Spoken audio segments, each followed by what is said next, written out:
உலக தமிழர்கள் அனைவருக்கும் வணக்கம். நியூஸ் 7 தமிழுக்காக நான் தேவேந்திரன். அமெரிக்க அதிபர் தேர்தல் 2016 வெல்லப்போவது யார் நிகழ்ச்சிக்காக உங்களை வரவேற்கிறேன்.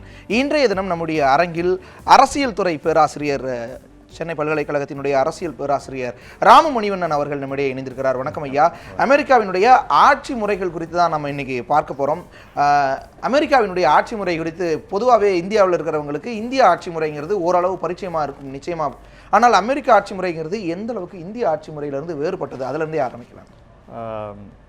இந்திய ஆட்சி முறை என்று சொல்லும் பொழுது ஒரு பாராளுமன்றம் சார்ந்த ஒரு ஜனநாயகம் என்று சொல்லப்படும். நேரடியாக மக்கள் பிரதிநிதிகளாக தேர்ந்தெடுக்கப்பட்டு பாராளுமன்றத்துக்கு அனுப்பப்படுகின்றார்கள். அதே போல ஜனாதிபதி முறை என்ற அமெரிக்க ஜனாதிபதி முறை சொல்லும் பொழுது ஒரு நேரடியான தேர்தல் என்பது பார்ப்பதற்கு அவ்வாறு இருந்தாலும் கூட ஜனாதிபதி நேரடியாக தேர்ந்தெடுக்கப்படுவதில்லை. பாராளுமன்ற முறையில் பயன்படுத்துகின்ற ஒரு அங்கு எலக்டோரல் காலேஜ், தேர்தல் குழுமம் என்ற ஒரு எலக்டோரல் காலேஜ் அவர்களை தேர்ந்தெடுத்து அவர்கள் ஊடலாக ஜனாதிபதி தேர்ந்தெடுக்கப்படுகின்றார். அதை எவ்வாறு சொல்ல வேண்டுமென்றால், ஒரு பாராளுமன்ற முறைக்கும் மற்றும் ஜனாதிபதி முறை என்று சொல்லும் பொழுதுக்கும் இரண்டிற்கும் ஒரு இடையிலான ஒரு அமெரிக்க நேரடியாக தேர்ந்தெடுக்கப்படாமல் அதே முறையில் பாராளுமன்றத்திலும் இருந்தும் தேர்ந்தெடுக்கப்படாமல் இதன் இரண்டு அமைப்புகளையும் பயன்படுத்தி செயல்படுகின்ற ஒரு அரசியல் அமைப்பாக. நிச்சயமா நாங்கள் ஒரு சில விஷயங்கள் எல்லாம் கலெக்ட் பண்ணியிருந்தோம். இந்த அமெரிக்க தேர்தல் அப்படிங்கிறது, அமெரிக்கா நிர்வாகம் அப்படிங்கிறது எந்த மாதிரியானது அப்படிங்கிற சில விஷயங்களை பார்த்த பொழுது மிக முக்கியமான 3 விஷயங்கள் அதில் இருக்கிறது தெரிய வந்தது. அதாவது அமெரிக்க நிர்வாகம் அப்படிங்கிறது 3 பகுதிகளை கொண்டதாகவும், முதல் அது ஒரு நீங்கள் சொன்னது போலவே பாராளுமன்றம், காங்கிரஸ் அப்படிங்கிற ஒரு விஷயம். இன்னொன்று அப்படிங்கிறது நிர்வாகம், எக்ஸிக்யூட்டிவ்ஸ். அடுத்து லெஜிஸ்லேட்டிவ், மன்னிக்கவும், நீதிபதிகள், ஜுடிஷியல் அப்படிங்கிற விஷயங்கள் சொல்லப்படுது. இந்த 3 அப்படிங்கிறது இந்தியாவிலும் இருக்கு. இந்தியாவிலும் இதே முறைதான். நாமும் சட்டம் இயற்றக்கூடிய அவை வைத்திருக்கிறோம், அதை செயல்படுத்தக்கூடிய நிர்வாகிகளை வச்சிருக்கிறோம், அதை தாண்டி அதை கடைபிடிக்கக்கூடிய, அதை முறையாக கடைபிடிக்கக்கூடிய நீதித்துறையும் வைத்திருக்கோம். இதேதான் அமெரிக்காவும். அப்படியே பார்த்துடலாமா ஒப்பிட்டு? அதை அப்படியும் பார்க்கலாம். அதே சமயத்தில் ஆனால் ஒரு ஜனாதிபதிக்கு இருக்கின்ற அதிகாரம் வரைவு என்பது அமெரிக்க ஜனாதிபதி அதைத்தான் முக்கியமாக அமெரிக்காவின் அரசியல் மற்றும் அதனுடைய ஒரு தேர்தல் நிர்வாகம் அனைத்துமே ஒரு த சீஃப் எக்ஸிக்யூட்டிவ், ஒரு முதன்மையான ஒரு அதிகாரம் அனைத்துமே ஒரு நபரிடத்தில், அவர் ஜனாதிபதி என்பவரிடத்தில் அதிகாரம் அனைத்து மையமாக இருப்பதால் அதை ஜனாதிபதி முறையாக நாம் சொல்லுகின்றோம்.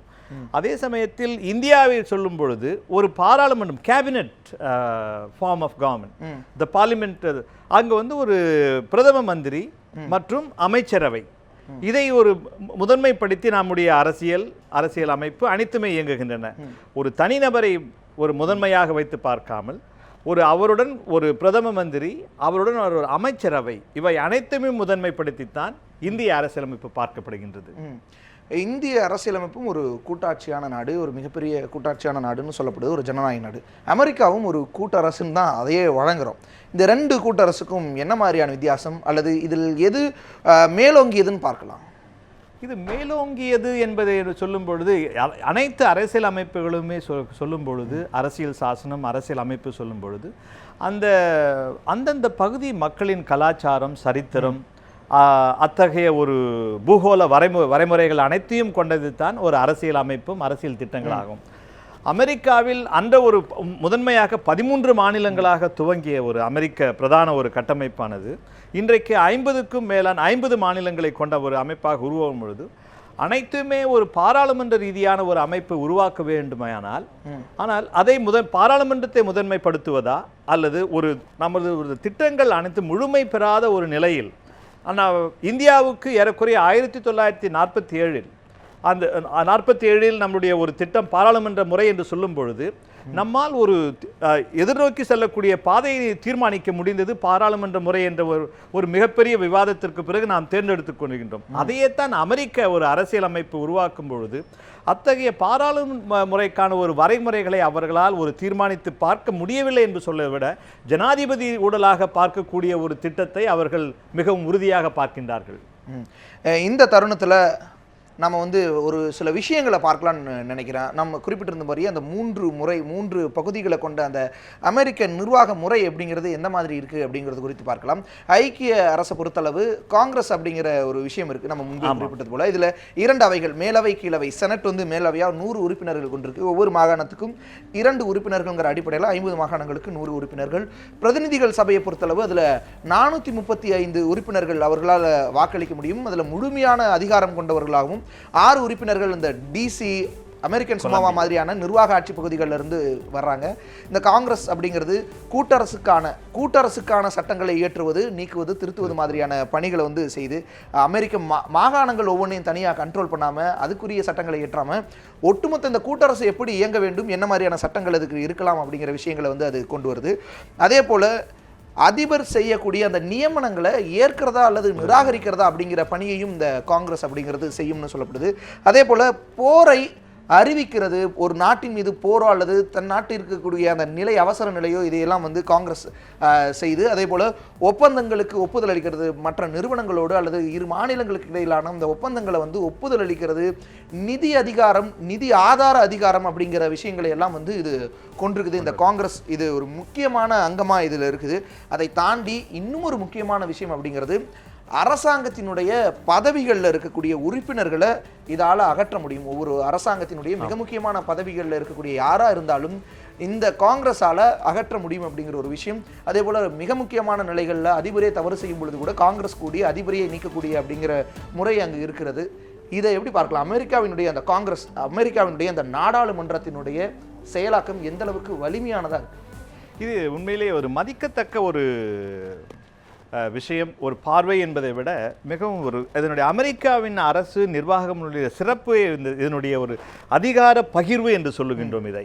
த எக்ஸிக்யூட்டிவ், லெஜிஸ்லேட்டிவ் அண்ட் ஜுடிஷியரி, பாராளுமன்றம், நிர்வாகம் மற்றும் நீதித்துறை என்று பார்க்கும் பொழுது இதற்கான ஒரு மூலக்கூறாக சொல்லும் பொழுது ஒரு பிரெஞ்சு அறிஞனின் அவருடைய கருத்து, டாக்குவெல்லி என்பவரின் கருத்துப்படித்தான் அமெரிக்காவின் முதலாவதாக இதை அமைக்கின்றார்கள். இந்த செக் அண்ட் பேலன்ஸ் என்று சொல்லப்படுகின்ற அந்த தடைகளும் தடை தாண்டி செயல்படுத்தக்கூடிய ஒரு திட்டங்களைத்தான் செக் அண்ட் பேலன்ஸ் என்று நாம் சொல்லுகின்றோம். அதன்படி இதுக்கு ஒரு சரித்திர ரீதியாக ஒரு மிகவும் சிறப்புமிக்க, அதை சரியாக சிறப்பு என்பதா அல்லது அதற்கான ஒரு அதிகாரத்திற்கான செக் அண்ட் பேலன்ஸ் என்று சொல்வதா? 1919ஆம் ஆண்டு அமெரிக்காவின் ஜனாதிபதி உலக ஒப்பந்தம், அந்த ட்ரீட்டி ஆஃப் வர்சைல்ஸ் என்று சொல்லப்படுகின்ற அந்த வர்சைல்ஸ் ஒப்பந்தத்தில் கையொப்பமிட்டு அமெரிக்காவுக்கு திரும்பும் பொழுது இந்த காங்கிரஸ் அவருடைய ஒப்பந்தத்தை நிராகரித்தது. இது உலக நாடுகளின் ஒரு அமைப்பாக லீக் ஆஃப் நேஷன்ஸ், அந்த கூட்டமைப்பு பன்னாட்டு தளத்தில் அமெரிக்கா ஒப்பந்தம் செய்து கொண்டு வந்த பிறகு கூட அந்த காங்கிரஸுக்கு அவ்வளவு அதிகாரம் இருக்கின்றது என்பதை தான் நான் சொல்ல விரும்புகின்றேன். அதில் இன்னொரு விஷயம், செனட்டுக்கு வந்து எல்லா மாகாணங்களுக்கும் சரிசமமான உறுப்பினர் கொடுப்போம். இந்தியாவிலிருந்து நாம் இது விவாதத்திற்கு எடுத்துக்கொண்டு நாம் பேசிக் கொண்டிருக்கின்றோம். ஏனென்றால் இந்தியாவில் வந்து வடகிழக்கு மாநிலங்களில் அவர்களுடைய மக்களுடைய பிரச்சனைகளை பேசுவதும் எண்ணிக்கை குறைவாக இருக்கின்ற காரணத்தினால் மக்களுடைய பிரச்சனைகளை எடுத்து செல்ல முடியாத நிலையிலும், அதே சமயத்தில் எண்ணிக்கை அதிகமாக இருக்கின்ற மாநிலங்கள் அவர்களுடைய கருத்துக்களை மற்றவர்கள் மேலே திணிப்பதுமாக இந்திய பாராளுமன்ற வரலாற்றில் தொடர்ந்து நடந்து கொண்டிருக்கின்றது. அதைத்தான் அரசியலாக்கப்படுகின்ற விஷயங்களை கூட இன்னொரு முக்கியமான விஷயம் என்றது, இது காவிரி சார்ந்த விஷயமாக நான் பிரதானமாக எடுத்து சொல்லவில்லை. ஆனால் இந்த அதிகார பகிர்வு என்பது மாநிலங்களுடைய உரிமையும் அதே சமயத்தில் மத்திய அரசாங்கத்தினுடைய உரிமை சொல்லும் பொழுது மாநிலங்களுடைய உரிமைகளை அவர்களுடைய நிலைநிறுத்தக்கூடிய ஒரு சட்டத்திட்டத்தில் அமைப்பு இருக்கின்றது என்று சொல்ல விரும்புகின்றேன். இன்னொரு விஷயம், அந்த காங்கிரஸை தாண்டி இந்த சட்டங்களை எல்லாம் செயல்படுத்தக்கூடிய நிர்வாகம் அப்படிங்கிறது எப்படி இருக்குன்னு பார்க்கலாம். நிர்வாகத்தை பொறுத்தளவு நிர்வாகத்தில் அதிபர், துணை அதிபர், கேபினட், அமைச்சரவை, அங்கு வந்து அது செக்ரட்டரிஸ் அப்படின்னு சொல்லப்படுற இந்த விஷயங்கள் இருக்கு. இதுல ரொம்ப முக்கியமான விஷயம், சட்டத்தை வந்து நடைமுறைப்படுத்துறது. இந்த காங்கிரஸ் இயற்றக்கூடிய சட்டங்களை ஏற்கிறதா அல்லது மறுக்கிறதா அப்படிங்கிற விஷயத்தையும் கொண்டிருக்காங்க. வீட்டோ பவர் அப்படிங்கிறதும் அதிபர்கிட்ட பெரிய அளவில் இருக்கு. என்னதான் அதிபர் ஒப்பந்தங்களை வந்து அதிபர் செய்யக்கூடிய ஒப்பந்தங்களை அல்லது மாகாணங்கள் செய்யக்கூடிய ஒப்பந்தங்களை காங்கிரஸ் நிராகரித்தாலும் காங்கிரஸ் செய்யக்கூடிய அந்த சட்டங்களை நிராகரிக்கக்கூடிய உரிமை அதிபருக்கும் இருக்கு. இந்த விஷயத்தை எப்படி பார்க்கலாம்? இது வந்து ஒரு அதிபர் செய்யக்கூடிய விஷயங்கள் என்றால் எப்பொழுது இந்த மாதிரி ஒரு இவர்களுக்கு முரண்பட்ட கருத்துகள் இருக்குமேயானால், காங்கிரசுக்கும் அந்த நிர்வாகத்திற்கும் எக்ஸிகியூட்டிவ்க்கும் ஒரு முரண்பாடு இருக்குமேயானால், ஆனால் அந்த கருத்தில் ஒரு தீர்க்கமான முடிவு ஜனாதிபதிக்கும் இருக்குமேயானால் அந்த வீட்டோ பவர் என்ற ஒரு அதிகாரத்தை அவர் பயன்படுத்தலாம். அதைத்தான் ஒரு சரித்திரத்தில் கூட நிறைய இடங்களில் அவ்வாறு பயன்படுத்துகின்ற பிரதான சாட்சியங்கள் இருக்கின்றன. இந்த ஐக்கிய சட்டங்கள் மற்றும் கொள்கைகளை அமல்படுத்தக்கூடிய கேபினெட் மற்றும் பிற அதிகாரிகளை நியமனம் செய்யறது இந்த எக்ஸிகியூட்டிவ் கிட்ட அந்த பவர் இருக்கு. அதே போல இராணுவத்தினுடைய ஒட்டுமொத்த தலைமை தளபதியாகவும் அதிபர் தான் அங்க இருக்கிறார். நிர்வாகத்தினுடைய தலைவர், அந்த நாட்டினுடைய தலைவர் அதிபர் தான் இதனுடைய மிகப்பெரிய ஒரு அதிகாரமிக்க அமைப்பா அவர் இருக்கிறார். அவருடைய அதிகாரங்களை கட்டுப்படுத்தக்கூடியதா ஒரு பாராளுமன்றம் இருக்கு. அந்த பாராளுமன்றத்தினுடைய அதிகாரத்தை கட்டுப்படுத்தக்கூடியதா மீண்டும் அங்க அதிபர் வரார். இந்த எந்த விதமான ஒரு அதிகார போட்டியோ அல்லது சர்வாதிகாரமா மாறிவிடக்கூடாது அப்படிங்கிறதுக்காக செய்யப்பட்டிருக்கக்கூடிய இந்த ஏற்பாட்டை, அமெரிக்காவில் செய்யப்பட்டிருக்கக்கூடிய இந்த ஏற்பாட்டை எப்படி பார்க்கலாம்? எந்த அளவுக்கு அது முக்கியத்துவம் வாய்ந்ததா? அது மிக முக்கியத்துவம் வாய்ந்தது. இன்னும் சொல்ல போனால் இந்திய பாராளுமன்றத்தில் பாராளுமன்ற மிக பிரதான குழுமங்கள் அல்லது குழுக்கள் என்று சொல்லப்படுகின்ற public accounts committee, the defence committee, foreign affairs committee என்று சொல்லப்படுது, வெளியுறவுத்துறை குழுமம். அவ்வாறு அமெரிக்காவில் அந்த ஒரு குழுமங்கள் தீர்மானிக்கின்ற விஷயத்தை, அவர்கள் பேசுகின்ற ஒரு முக்கியமான என்ன பேசினாலும் அதைத்தான் மிக பிரதானமாக அந்த ஒரு அவருடைய தீர்ப்பாக கூட ஜனாதிபதி கூட அதை ஏற்றுக்கொள்ள வேண்டிய ஒரு கட்டாயம் நிலவும். மூன்றாவதாக இருக்கக்கூடியது நீதித்துறை. சுப்ரீம் கோர்ட் அப்படிங்கிறது, சுப்ரீம் கோர்ட், பிற கீழ்நிலை நீதிமன்றங்கள், ஐக்கிய நீதிமன்றங்கள் எல்லாம் இந்த நீதித்துறையின் கீழ் வருது. இதில் இன்னொரு விஷயம் பார்க்கும் பொழுது, இது 9 நீதிபதிகளால் ஆனது இந்த சுப்ரீம் கோர்ட். அவங்களையெல்லாம் அதிபர் செனட்டோட ஒப்புதலால் அளிக்கிறார். இந்த நீதித்துறையை தாண்டி இன்னொரு விஷயம் பார்க்கும் பொழுது, எந்த அதிகாரமும் தனியாக ஒரு மாநிலத்தை கட்டுப்படுத்துவதில்லை. இங்கே இருக்கக்கூடிய இந்த ஃபெடரல் கவர்மெண்ட்டை கட்டுப்படுத்துறது, ஃபெடரல் கவர்மெண்ட்டை நிர்வகிக்கிறது, அந்த ஃபெடரலுக்கான தேவைகளை பூர்த்தி செஞ்சுக்கிறதுக்கு அதுக்கான நிதி ஆதாரத்தை எடுத்துக்கிறது, இந்த மாதிரியான எல்லா அதிகாரங்களும் அமெரிக்காவில் ஒரு மத்திய ஆட்சிக்கு இருக்குது. ஆனால் மாநிலத்தை எந்த விதத்திலும் அவர்களால் எதுவும் செய்ய முடியாது. மாநிலம் அதற்கான சுயாட்சியோடு இருக்கிறது. இந்த விஷயத்தை எப்படி பார்க்கலாம்? இது அமெரிக்காவின் அரசியல் கட்டமைப்பு மற்றும் அதிகார பகிர்வு அதை சொல்லும் பொழுது, அந்த செக் அண்ட் பேலன்ஸ் சிஸ்டம் என்று சொல்லும்போது மிகவும் ஒரு மதிக்கத்தக்க மற்றும் அதிகார பகிர்வு என்பதை, அதில் ஏற்றத்தாழ்வுகள் இருக்கலாம், அதற்கான ஒரு விவாதத்துக்குரிய விஷயங்கள். இன்னும் நீதிபதிகள் நியமனம் என்று சொல்லும் பொழுது அரசியல் கட்சிகள் அவர்களுடைய ஒரு சிந்தனைப்படியும் அதை அவ்வாறு நியமிக்கும் போது இது மிகப்பெரிய விவாத பொருளாக மாறுவதும் உண்டு. பிறகு ஜனாதிபதியே அந்த கேபினெட், அவருடைய அமைச்சரவையை தீர்மானிக்கும் பொழுது அவரை சார்ந்த மற்றும் அவருக்கு நம்பிக்கையுரியவர்களாக தீர்மானிக்கும் பொழுது கூட விவாத பொருளாக மாறுவது உண்டு. ஆனால் இவை அனைத்தையும் கடந்து மாநிலங்களிலுடைய உரிமை மற்றும் பேசும்பொழுது இந்தியாவை விட உண்மையிலேயே அமெரிக்காவில் மாநிலங்களுக்கான பிரச்சனைகளை பேசும்பொழுது அந்தந்த மாநிலங்களுக்கும் அவர்களுடைய பிரதான ஒரு விவாதத்திற்கு அப்பாற்பட்ட விஷயமாக மாநிலங்களுடைய அடையாளம், உரிமைகளும் போற்றப்படுகின்றன. இந்த ஒரு தருணம், இப்படியான ஒரு நிலை இருக்கக்கூடிய, ஒரு மேலோங்கி இருக்கக்கூடிய, ஒரு ஜனநாயகத்தன்மை இருக்கக்கூடிய மாநிலங்களுக்கு சுயாட்சி அதிகமாக தரக்கூடிய ஒரு நாட்டினுடைய அதிபர் தேர்தல் தற்பொழுது நடக்கிறது. இந்த அதிபர் தேர்தலை எப்படி பார்க்கிறார் ராமமுனிவண்ணன்? இந்த அதிபர் தேர்தலை பொறுத்தவரையில் ஒரு தலைமை பண்பு என்பது மிக குறைவாக நான் இருப்பதாகத்தான் நான் எந்த ஒரு கடந்த ஒரு 5-6 அதிபர் தேர்தலை பார்த்து அதனுடைய விவாதங்களும் அதனுடைய தலைமை பண்பு அல்லது சரித்திரத்தில் பார்த்த ஒரு மிகப்பெரிய தலைவர்கள் என்று சொல்ற, இப்பொழுது தலைவர்கள் என்பதை அவர்களுடைய தனி மனிதர்களாக பார்க்காமல் இப்பொழுது அமெரிக்காவில் ஏற்பட்டிருக்கிற மிகப்பெரிய ஒரு சரிவு என்பதை அந்த தலைமை பண்பு என்பதில் மிகப்பெரிய சரிவு இருப்பதாக நான் பார்க்கின்றேன்.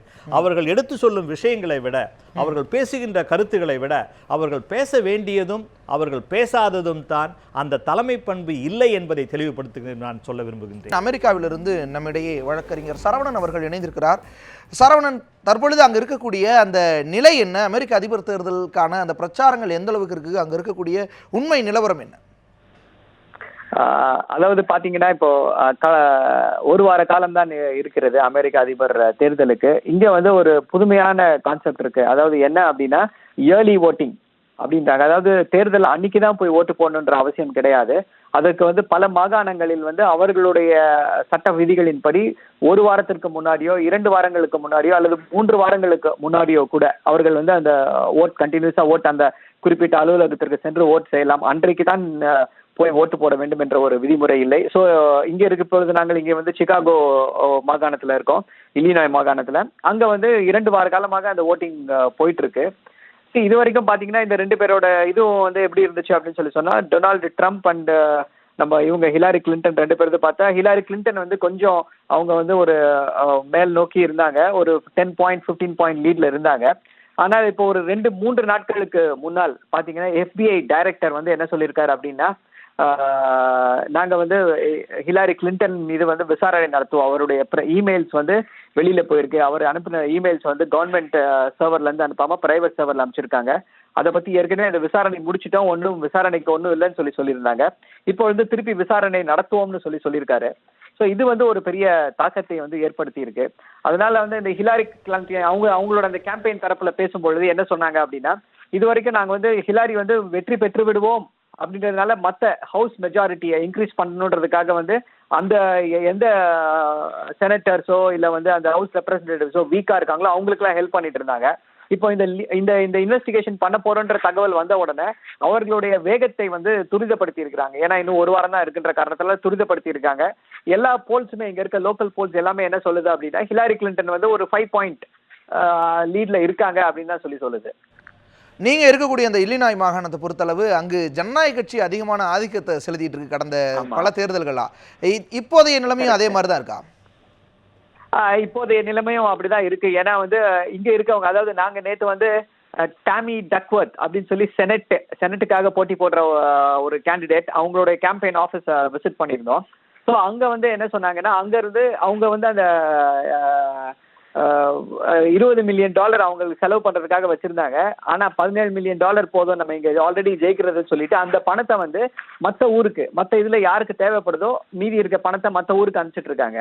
ஸோ இதுல இருந்து என்ன தெரியுதுன்னா, இங்க வந்து ரொம்ப கான்பிடென்டா இருக்காங்க, இந்த மாகாணத்தை வந்து டெமோக்ராட்ஸ் வின் பண்ணிடுவாங்கன்னு கான்பிடென்டா இருக்காங்க. பக்கத்துல வந்து அயோவான்னு சொல்லி ஒரு மாகாணம் இருக்கு, அந்த மாகாணத்துல வந்து கொஞ்சம் வீக்கா இருக்க மாதிரி ஃபீல் பண்றாங்க. அதனால இங்க இருக்க அந்த வாலண்டியர்ஸ் எல்லாம், நீங்க வந்து அந்த அயோவா மாகாணத்துல போய் வேலை செய்ய தயாரா இருக்கீங்களா அப்படின்னு சொல்லி கேட்டு அவங்கள வந்து அந்த அயோவா மாகாணத்துக்கு அனுப்பிச்சிட்டு இருக்காங்க ஒர்க் பண்றதுக்காக இந்த கடைசி ஒரு வார காலமாக.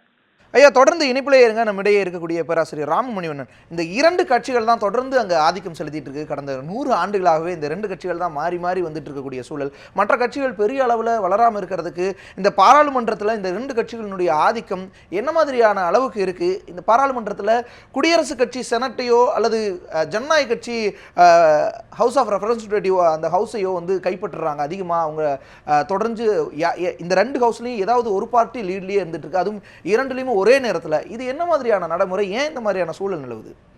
இது வந்து அமெரிக்காவில் வந்து ஒரு ஏற்றுக்கொள்ளப்பட்ட ஒரு நியமம். அது அப்படித்தான் வரைமுறை என்பதை விட ஏற்றுக்கொள்ளப்பட்ட இந்த 2 கட்சிகளுக்கு உட்பட்ட குடியரசுக் கட்சி, ஜனநாயக கட்சி என்று சொல்லும் பொழுது, மூன்றாவதாக ஒரு கட்சி உருவாகி மற்றும் அதனுடைய பிரதிநிதிகள் எல்லா இடங்களிலும் அவர்களுடைய பிரதிநிதித்துவம் பெற வேண்டுமானால் இந்த தேர்தலின் ஊடலாக அந்த தேர்தல் குழுமம் என்று சொல்லப்படுகின்ற எலக்டோரல் காலேஜ் அளவிற்கு அவர்கள் வாக்கு பெற வேண்டும் அந்த அடிப்படையிலேயே.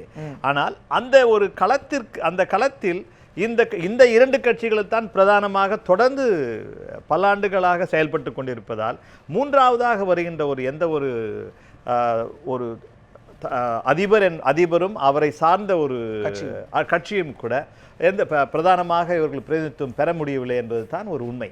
அமெரிக்காவிலிருந்து இணைந்திருக்கக்கூடிய சரவணனிடம் இன்னொரு கேள்வி. அங்கே இருக்கக்கூடிய இந்தியர்களினுடைய மனநிலை என்ன? யாருக்கு அவர்களினுடைய வாக்கு செல்லும்னு நினைக்கப்படுது? இந்தியர்கள் மோஸ்ட் ஆஃப் தெம் வந்து எல்லாமே வந்து டெமோக்ராட்டிக் தான் வந்து சப்போர்ட் பண்றாங்க.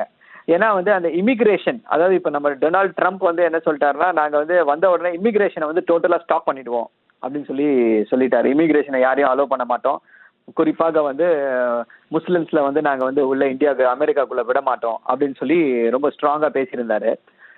அதனால இந்த இப்போ நம்மளுடைய இந்தியர்கள் பார்த்தீங்கன்னா எல்லாமே வந்து இமிகிரேஷன் அதை டிபெண்ட் பண்ணி தான் இருக்காங்க. ஸோ அதனால அவர்கள் வந்து ரிப்பப்ளிகன்ஸை வந்து சப்போர்ட் பண்றதுக்கான வாய்ப்பு வந்து மிகவும் குறைவு. அதே போல இந்த ரிப்பப்ளிகன்ஸ் வந்து முக்கியமா இன்னொரு விஷயம் என்னன்னா, அவர்கள் வந்து இந்த ஆதிக்கம் செலுத்தக்கூடிய அந்த ஒரு இதுல இருக்காங்க. ஸோ நேச்சுரலி வந்து இங்க இருந்து வந்தவங்க வந்து ஒரு சமநிலை இருக்கணும், யாருமே வந்து ஒரு ஆதிக்கம் செலுத்தக்கூடிய சூழ்நிலையில இருக்கக்கூடாதுன்னு விரும்புறாங்க. அப்படி பார்க்கும் பொழுது அனைவருமே வந்து டெமோக்ராட்ஸ் வந்து சப்போர்ட் பண்றதுக்கூடிய சூழ்நிலை தான் இங்க நிலவுது. உங்களுடைய இணைவுக்கும் உங்களுடைய கருத்துக்களுக்கும் மிக்க நன்றி சரவணன். ஐயா, இந்த ஒரு விஷயத்தை இறுதியாக அவர் குறிப்பிட்டிருந்தார். இமிகிரேஷன் அப்படிங்கிற விஷயத்தில் டொனால்ட் ட்ரம்ப் நிறைய பிரச்சார கூட்டங்களில் இந்த மாதிரியான விஷயங்களை சொல்லியிருக்கிறதையும் பார்க்க முடிஞ்சுது. அதை தாண்டி ஒரு அதிபராக ஒரு உத்தரவை பிறப்பிக்கும் பொழுது ஒரு காங்கிரஸ் வந்து அதை மறுதளிக்கக்கூடிய அல்லது அதை ஏற்காத ஒரு வாய்ப்பும் அங்கே இருக்குது. இந்த நிலை அப்படிங்கிறது உலக மக்களுக்கு எந்த அளவுக்கு வாய்ப்பாக இருக்கும்? அங்கே இருக்கக்கூடிய இந்த நிர்வாகம் அப்படிங்கிறது எந்த மாதிரியானது? அது ஒன்று டொனால்ட் ட்ரம்பினுடைய வளர்ச்சி, அவருடைய ஒரு அடையாளங்கள், அவர் பேசுகின்ற கருத்துகள் என்பது சொல்லும்பொழுது இந்த கருத்துகள் மிகப்பெரிய அளவில் ஐரோப்பிய நாடுகளிலும் கூட அமெரிக்காவிலும் அந்த வலதுசாரி சார்ந்த சிந்தனைகளின் பெரும் உருவாக்கம் ஏற்பட்டு கொண்டிருக்கின்றது. அதனின் தாக்கமாகத்தான் டொனால்ட் ட்ரம்ப் அவர்களின் வளர்ச்சியையும் பார்க்கணும். டொனால்ட் ட்ரம்ப்பும் மற்றும் அடித்தளத்தில் இருக்கிற சிந்தனைக்கும் கூட ஒரு இணைப்பு பாலம் இந்த வலதுசாரி சிந்தனைகள் பெருமளவில் உருவாகிக்கிறது. இது கவலைக்குரிய ஒரு விஷயம்தான் என்று சொல்ல விரும்புகின்றேன். அவருக்கான வாய்ப்பு குடியரசுக் கட்சியில் பெரிய அளவில் உருவானது. ஒரு செனட்டர் வந்து போட்டியிடுறார் குடியரசுக் கட்சியின் சார்பில், இன்னொரு புறம் ஒரு கவர்னர் போட்டியிடுறார். அவர்களெல்லாம் தாண்டி ஒரு தொழிலதிபராக இருந்து வந்து அந்த கட்சியில் இணைஞ்சு இன்னைக்கு வந்து ஒரு குடியரசு வேட்பாளராக, ஒரு ஜனாதிபதிக்கான ஒரு வேட்பாளராக வந்து நிற்கிற அந்த தன்மையை எப்படி பார்க்குறீங்க? அது ஒன்று அமெரிக்காவின் இரண்டு கட்சிகளுக்குமே ஒரு பொதுவான ஒரு கருத்து அமெரிக்காவில் என்றால், ஒரு மத்திய வர்க்கத்தை சார்ந்த மக்களுக்கோ அடித்தளத்தில் இருக்கின்ற மக்களுக்கோ ஒரு தேர்தலில் பங்கேற்பு என்பது வந்து கனவில் கூட நினைத்து பார்க்க முடியாத ஒரு விஷயம். இன்றைக்கு ஒரு ஹில்லரி கிளின்டன் என்பது ஒரு மிகப்பெரிய ஒரு சக்தி அரசியல் ஜனநாயக கட்சியிலும் கூட. அதே சமயத்தில் ஒரு தொழிலதிபர் என்று இவருடைய அடையாளத்தை சொல்லும் பொழுது கூட இவருக்கான இந்த அடையாளம் என்பது அதே சமயத்தில் பெர்னி சாண்டர்ஸ் அவர்கள் ஹிலாரி கிளின்டனை எதிர்த்து அவர் வெற்றி பெற்றிருந்தால் இன்றைக்கு டொனால்ட் ட்ரம்பின் அவர்களுடைய சிந்தனை தளம் மிகவும் சிதறடித்து சென்றிருக்கும். ஆனால் இந்த ஜனநாயக கட்சியே அவர்களை கூட இந்த தேர்தல் முடிவு வரவில்லை, தேர்தல் நடக்கவில்லை, இருந்தாலும் கூட ஒரு சரியான ஒரு தலைமையை இந்த உருவாக்கம் நடைபெறாத ஒரு நிலையில்தான் அமெரிக்க தேர்தல் நடந்து கொண்டிருக்கின்றது. உங்களுடைய வருகைக்கும் உங்களுடைய கருத்துக்களுக்கும் நீங்கள் பகிர்ந்து கொண்ட பல்வேறு விஷயங்களுக்கும் மிக்க நன்றிங்கய்யா. நன்றி, வணக்கம். மற்றும் ஒரு சந்தர்ப்பத்தில் நாளை மாலை 6:30 மணிக்கு மீண்டும் இதே நிகழ்ச்சியில் சந்திக்கலாம். வணக்கம்.